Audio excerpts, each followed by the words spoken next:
Hello friends, आज एक नया चैप्टर स्टार्ट करते हैं, इंटीग्रेशन। इंटीग्रेशन से पहले आप देखिए, ये हमारे पास एक सिंबल है, ठीक है, और इसको मैं ऑपरेटर भी कह सकता हूँ, राइट। एक ये सिंबल है, ये हमारा ऑपरेटर है। ये दोनों सिंबल मुझे क्या बताते हैं कि अगर आप कहीं ये सिंबल है तो इसका मतलब क्या है भाई, दो टर्म को आपको ऐड करना है। अगर कहीं ये सिंबल आपको नज़र आता है तो दो टर्म को आपको क्या करना होता है, सब्ट्रैक्ट करना होता है, ठीक है। इसी तरह से मैं बात करूं d/dx, ये हमारा ऑपरेटर है, ये डेरिवेटिव ऑपरेटर है। इसने हमें क्या बताया था कि आपको डेरिवेटिव करना होता था विद रिस्पेक्ट टू x। इसी तरह इंटीग्रेशन में भी हमारे पास एक और ऑपरेटर है, तो उसको हम इस सिंबल से लिखते हैं, ये, ठीक है। अगर ये सिंबल आपको कहीं नज़र आता है तो इसका मतलब ये आपको क्या बता रहा है कि आपको इंटीग्रेशन करना है। और यहाँ लिखा होगा आपका dx का मीनिंग ये है कि विद रिस्पेक्ट टू x आपको इंटीग्रेशन करना है, और यहाँ आपका कोई भी फंक्शन होगा जिसका आपको इंटीग्रेशन करना होता है, राइट स्टूडेंट्स। फॉर एग्जांपल अगर हम बात करें x² dx, इसका मीनिंग क्या है, आपको इंटीग्रेशन करना है, और अब फंक्शन क्या है आपका x² है। इसी तरह एक और देख लेते हैं, sin x dx, तो मतलब क्या है, आपको इंटीग्रेशन करना है यहाँ किसका, sin x का। तो यानी कि ये सिंबल आपको बताएगा कि आपको इंटीग्रेशन करना है, मेन बात ये है। चलिए अब इंटीग्रेशन के कुछ रूल है हमारे पास, वो रूल डिस्कस करते हैं पहले जी। यहाँ क्या है, आपको इंटीग्रेशन करना है a का। a क्या है हमारा, यहाँ कोई भी कांस्टेंट है, राइट। तो इस a का इंटीग्रेशन आप कैसे करोगे, तो यहाँ देखिए जो भी आपका कांस्टेंट टर्म होगा वो यहाँ से बाहर निकल जाएगा, ठीक है। यानी कि आप इसको ऐसे लिख सकते हो, a इंटीग्रेटिंग dx। इस केस में क्या हुआ, हमारा इंटीग्रेशन और डेरिवेटिव दोनों एक दूसरे से कैंसिल आउट हो जाते हैं। Why? Because integration is the inverse process of derivative, so you left with a of x। यानी कि यहाँ हम बात करें तो a का इंटीग्रेशन हमारे पास क्या आ गया, ax आ गया, ठीक है। इसी तरह हम बात करें अगर 3 का इंटीग्रेशन मुझे करना है तो वो क्या आ जाएगा, 3x। एक और एग्जांपल देख लेते हैं, अगर मुझे इंटीग्रेशन करना है 4 का, तो ये क्या आ जाएगा, मेरा 4x आ जाएगा। तो मतलब पहला फॉर्मूला हमें क्या बताता है कि अगर किसी कांस्टेंट का मुझे डायरेक्ट इंटीग्रेशन करना है, तो वो कैसे करेंगे हम, ओके।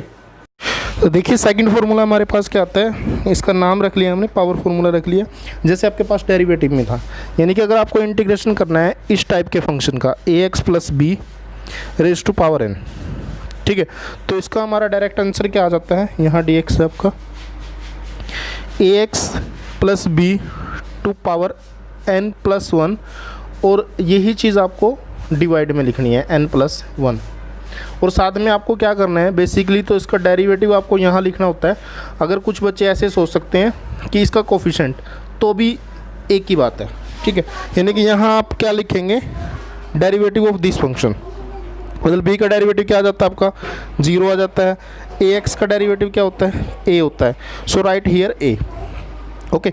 एग्जाम्पल देख लेते हैं एक, जैसे आपको इंटीग्रेशन करना है 3x + 8 रेज़ टू पावर 10 है, तो ये क्या आ जाएगा हमारा, 3x + 8 raise to power 10 + 1, this one divided by 10 + 1, और मल्टीप्लाई में हमारा क्या आ जाएगा, coefficient of x। Coefficient of x हमारा क्या है इस केस में, 3 है, right. So the final answer is 3x + 8 raise to power 11, this one 10 + 1 11 multiply by 3, this is your 33, okay. और यहाँ आपको हर एक क्वेश्चन के at the end of the question आपको यहाँ क्या लगाना है, +c लगाना है। c हमारा क्या है, कांस्टेंट है।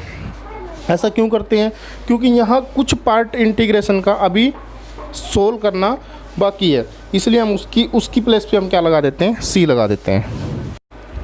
नेक्स्ट फॉर्मूला देखिए हमें क्या कहते हैं, अगर आपके पास इस तरह की सिचुएशन आ जाती है, कांस्टेंट इनटू वेरिएबल, राइट, तो इस केस में हमें क्या करना होता है, कांस्टेंट को आपको बाहर निकालना है, और आप इंटीग्रेशन करोगे सिर्फ और सिर्फ वेरिएबल का। यानी कि आपको वेरिएबल टर्म का क्या करना होता है, यहाँ पे इंटीग्रेशन करना होता है। फॉर एग्जांपल अगर आपके पास ये क्वेश्चन आ जाता है 3x dx, सो ये आपका क्या है, कांस्टेंट टर्म है, ये आपकी क्या है, वेरिएबल टर्म है। तो इस केस में क्या करेंगे, हम कांस्टेंट टर्म को बाहर निकालेंगे, इंटीग्रेशन करेंगे हम x dx, right, this is your 3। अब x का इंटीग्रेशन क्या करेंगे, यहाँ हम पावर फॉर्मूला यूज़ करेंगे। पावर क्या है हमारी 1। सो पावर फार्मूला क्या कहता है, जब आप इसका सॉल्यूशन करोगे तो पावर में आपको एक ऐड कर लेना है और यही टर्म आपको नीचे लिखनी है 1 + 1 और प्लस में c। So this is equals to 3x² / 2 + c, और ये आपका क्या हो जाएगा, इसका फाइनल आंसर हो जाएगा। मतलब मेन क्या था, ये थर्ड फार्मूला हमारा कांस्टेंट इनटू वेरिएबल टाइप का फार्मूला था। जैसे हम डेरिवेटिव में भी करते थे, तो कांस्टेंट बाहर निकाल दिया, वेरिएबल का आपने क्या किया है, डेरिवेटिव किया। सो नेक्स्ट फार्मूला हमारा देखिए क्या है, e⁻x dx, मतलब एक्सपोनेंशियल फंक्शन यहाँ आपका है। तो इसका इंटीग्रेशन कैसे करते हैं, इसका इंटीग्रेशन क्या होता है, e⁻x का इंटीग्रेशन होता है वापस e⁻x। साथ में क्या करता हूँ मैं, यहाँ पे आपका ये जो लीनियर फंक्शन होता है, ये लीनियर रहेगा हमेशा आपका, इसका डेरिवेटिव मुझे यहाँ करना होता है, यानी कि d/dx ऑफ x, और प्लस में हमारा क्या आ जाता है, हर बार c आ जाता है। क्वेश्चन देख लीजिए, e⁻4x + 6, अगर आपको इसका इंटीग्रेशन करना है तो पहली बार तो इसको आप ऐसे लिखेंगे e⁻4x + 6, राइट, और डिवाइड में आपको इसका क्या करना है, डेरिवेटिव करना है। सो 6 का डेरिवेटिव क्या आ जाएगा, 0, 4x का डेरिवेटिव क्या हो जाएगा, 4 हो जाएगा। तो यहाँ क्या आ जाएगा, हमारा 4 आ जाएगा, और प्लस में क्या हो जाएगा, c। जैसे आप डेरिवेटिव करते थे एक्सपोनेंशियल फंक्शन का, उसी तरह से यहाँ इंटीग्रेशन का भी रूल है। लेकिन एक चीज़ का आपको यहाँ ध्यान रखना है, यहाँ हम अगर मुझे डेरिवेटिव करना होता था d/dx ऑफ e⁻sin x, मैं आसानी से कर पाता था, राइट। लेकिन अगर आप इसको इंटीग्रेशन करना चाहो तो वो यहाँ पॉसिबल नहीं है, बिकॉज़ यहाँ आपका क्या होना चाहिए, लीनियर इक्वेशन होनी चाहिए, तभी आप यहाँ पे मतलब लीनियर टर्म होनी चाहिए, तभी आप इसका इंटीग्रेशन कर पाते हो, अदरवाइज इंटीग्रेशन पॉसिबल नहीं है। हाँ जी, फॉर्मूला नंबर 5 देखिए क्या है यहाँ, a⁻x dx, that is equals to a⁻x को आपको एज इट इज़ लिख लेना, डिवाइड में क्या आएगा आपका लोगे, और साथ में आप इस x का क्या करोगे, डेरिवेटिव। कंडीशन वही है, ये आपका x लीनियर होना चाहिए, अदरवाइज़ आप यहाँ इंटीग्रेशन नहीं कर पाओगे, ठीक है। उसका कोई और मेथड है, वो जनरेट करेंगे फिर। ये आपका बिल्कुल आप डेरिवेटिव से इसको एज इट इज़ रिमेंबर कर सकते हैं। a⁻x का डेरिवेटिव क्या हुआ करता था, a⁻x एज इट इज़ लिख लेते थे हम, log a रहता था हमारा, ये हमारा a होता है, और साथ में हम क्या करते थे, डेरिवेटिव करते थे हम x का। वहाँ क्या कंडीशन थी, x आपका कोई भी वैल्यू, कोई भी फंक्शन हो सकता है, sin x, cos x, x², x³, लेकिन यहाँ कंडीशन है, यहाँ x आपका क्या होना चाहिए, लीनियर होना चाहिए, अदरवाइज़ आप इंटीग्रेशन ईजिली नहीं कर पाओगे, ठीक है। इसका एक एग्जांपल भी देख लेते हैं। a हमारा कांस्टेंट है ना, कांस्टेंट क्या हो सकता है, 3, 4 वटएवर में भी, तो मैंने ले लिया 3⁻x। सो इसका इंटीग्रेशन क्या आ जाएगा हमारा, सबसे पहले आपको एज इट इज़ लिखना है 3⁻x, डिवाइड में आपको क्या करना है, log 3, और साथ में आपको डेरिवेटिव करना है, ये यहाँ जो पावर है, पावर क्या है x, और x का डेरिवेटिव क्या होता है हमारा, 1 होता है। इसका मतलब ये क्या हो जाएगा, 3⁻x divided by log 3, because x का डेरिवेटिव क्या होता है, 1 होता है, और वो मुझे लिखने की ज़रूरत नहीं होती। सो ये आपका सोल्यूशन हो जाएगा बच्चों। देखिए नेक्स्ट हम बात करते हैं कुछ टी रेशोज़ के हमारे पास डेरिवेटिव्स हैं, जैसे इंटीग्रेशन है, जैसे sin ax + b, इसका अगर आपको इंटीग्रेशन करना है तो ये आपका क्या आएगा, -cos ax + b आएगा, ठीक है। और डिवाइड में आपको क्या करना है, इस टर्म का डेरिवेटिव क्या आ जाएगा, a। देखो इसको आप डेरिवेटिव से समझो तो ठीक है, अदरवाइज़ आप ये भी बोल सकते हो कि x का कोफिशिएंट आपको नीचे लिख लेना है, प्लस में क्या आ जाएगा, c। इसी तरह हमारे पास क्या आता है, cos ऑफ ax + b, मतलब cos का इंटीग्रेशन क्या आ जाएगा, साइन आ जाएगा, और साथ में वही पैटर्न रहेगा आपका, यहाँ जो x का कोफिशिएंट है वो आपको डिवाइड में लेकर के आना है, ठीक है। sec² x dx हमारा क्या होता है, 10x, यानी कि sec² का इंटीग्रेशन हमारे पास वो क्या है, 10x है। नेक्स्ट फार्मूला में क्या कहता है कि cosec² x का इंटीग्रेशन हमारे पास अवेलेबल है, और वो क्या है हमारे पास, -cot x, राइट।